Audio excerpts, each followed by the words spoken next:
गुणदोष व्यवस्था का स्वरूप और रहस्य। भगवान श्री कृष्ण कहते हैं, प्रिय उद्धव, मेरी प्राप्ति के 3 मार्ग हैं, भक्ति योग, ज्ञान योग और कर्म योग। जो इन्हें छोड़कर चंचल इंद्रियों के द्वारा क्षुद्र भोग भोगते रहते हैं, वे बार बार जन्म मृत्यु रूप संसार के चक्कर में भटकते रहते हैं।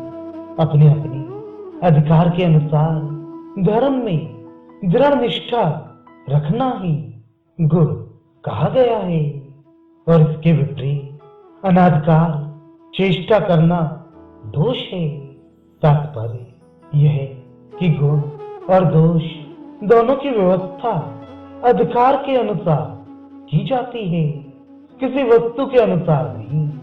वस्तुओं के समान होने पर भी शुद्धि अशुद्धि, गुण दोष और शुभ अशुभ आदि का जो विधान किया जाता है, उसका अभिप्राय यह है कि पदार्थ का ठीक ठीक निरीक्षण परीक्षण हो सके और उनमें संदेह उत्पन्न करके ही यह योग्य है कि अयोग्य स्वाभाविक प्रवृत्ति को नियंत्रित संकुचित किया जा सके, उनके द्वारा धर्म संपादन कर सके, समाज का व्यवहार ठीक ठीक चला सके और अपने व्यक्तिगत जीवन के निर्वाह में भी सुविधा हो।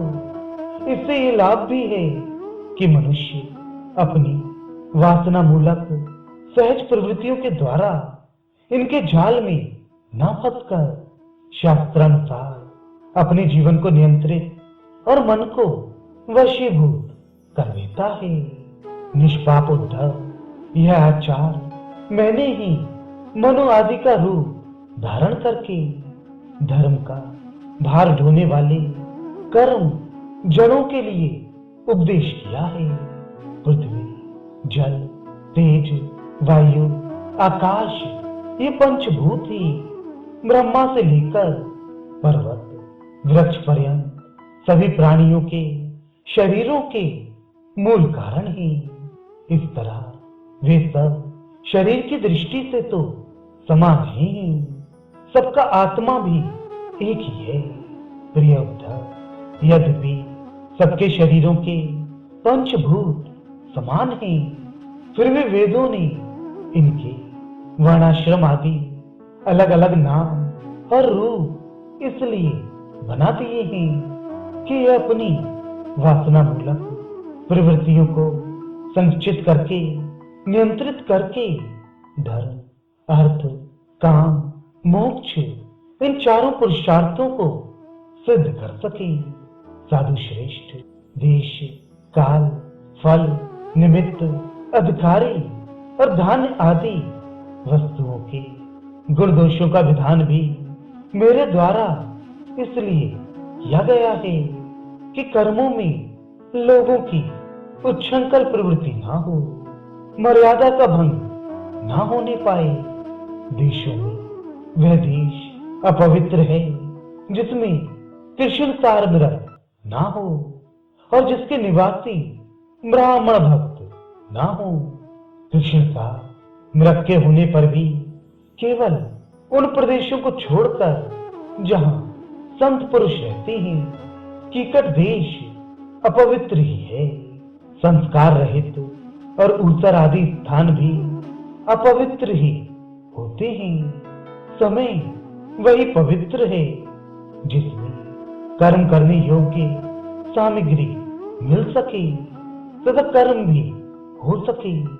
जिसमें कर्म करने की सामग्री ना मिले, आगंतुक दोषों से अथवा स्वाभाविक दोष के कारण जिसमें कर्म ही ना हो सके, वह समय अशुद्ध है। पदार्थों की शुद्धि और अशुद्धि द्रव्य, वचन, संस्कार, काल, महत्व अथवा अल्पत्व से भी होती है। जैसे कोई पात्र जल से शुद्ध और मूत्र आदि से अशुद्ध हो जाता है। किसी वस्तु की शुद्धि अथवा अशुद्धि में शंका होने पर ब्राह्मणों के वचन से वह शुद्ध हो जाती है, अन्यथा अशुद्ध रहती है। पुष्पादि जल छिड़कने से शुद्ध और सूंघने से अशुद्ध माने जाते हैं। तत्काल का पकाया हुआ अन्न शुद्ध और बासी अशुद्ध माना जाता है। बड़े सरोवर और नदी आदि का जल शुद्ध और छोटे गड्ढों का अशुद्ध माना जाता है। इस प्रकार क्रम से समझ लेना चाहिए। शक्ति, अशक्ति, बुद्धि और वैभव के अनुसार भी पवित्रता और अपवित्रता की व्यवस्था होती है। उसमें भी स्थान और उपयोग करने वाले की आयु का विचार करते हुए ही अशुद्ध वस्तुओं के व्यवहार का दोष ठीक प्रकार से आंका जाता है। अनाज, लकड़ी, हाथी दांत आदि हड्डी, सूप, मधु, नमक, तेल, घी आदि रस, सोना पारा आदि तेजस पदार्थ, चाम और घड़ा आदि मिट्टी के बने पदार्थ समय पर अपने आप हवा लगने से, आग में जलाने से, मिट्टी लगाने से अथवा जल में धोने से शुद्ध हो जाते हैं। देश, काल और अवस्था के अनुसार कहीं जल, मिट्टी आदि शोधक सामग्री के सहयोग से शुद्धि करनी पड़ती है, तो कहीं कहीं एक एक से भी शुद्धि हो जाती है। यदि किसी वस्तु में कोई अशुद्ध पदार्थ लग गया हो तो छीलने से या मिट्टी आदि मलने से जब उस पदार्थ की गंध और ले ना रहे और वह वस्तु अपनी पूर्ण रूप में आ जाए तब उसको शुद्ध समझना चाहिए। स्नान, दान, तपस्या, वय, सामर्थ्य, संस्कार, कर्म और मेरे स्मरण से चित्त की शुद्धि होती है। इनके द्वारा शुद्ध होकर ब्राह्मण, क्षत्रिय और वैश्य को विहित कर्मों का आचरण करना चाहिए। गुरु मुख से सुनकर भली भांति हृदयंगम कर लेने से मंत्र की और मुझे समर्पित कर देने से कर्म की शुद्धि होती है। उद्धव जी, इस प्रकार देश, काल, पदार्थ, कर्ता, मंत्र और कर्म इन छहों के शुद्ध होने से धर्म और अशुद्ध होने से अधर्म होता है। कहीं कहीं शास्त्र विधि से गुण दोष हो जाता है और दोष गुण। एक ही वस्तु के विषय में किसी के लिए गुण और किसी के लिए दोष का विधान गुण और दोषों की वास्तविकता का खंडन कर देता है और इससे ये निश्चय होता है कि गुण दोष का ये भेद कल्पित है। जो लोग पतित हैं वे पतितों का आचरण करते हैं तो उन्हें पाप नहीं लगता, जबकि शेष पुरुषों के लिए वह सर्वथा त्याज्य होता है। जैसे गृहस्थों के लिए स्वाभाविक होने के कारण अपनी पत्नी का संग पाप नहीं है, परंतु सन्यासी के लिए घोर पाप है। उद्धव जी, बात तो यह है कि जो नीचे सोया हुआ है वह गिरेगा कहां। वैसे ही जो पहले से ही पतित है उनका अब और क्या पतन होगा। जिन जिन दोषों और गुणों से मनुष्य का चित्त उपरत हो जाता है उन्हीं वस्तुओं के बंधन से वह मुक्त हो जाता है। मनुष्यों के लिए यह निवृत्ति रूप धर्म ही परम कल्याण का साधन है, क्योंकि यही शोक, मोह और भय को मिटाने वाला है।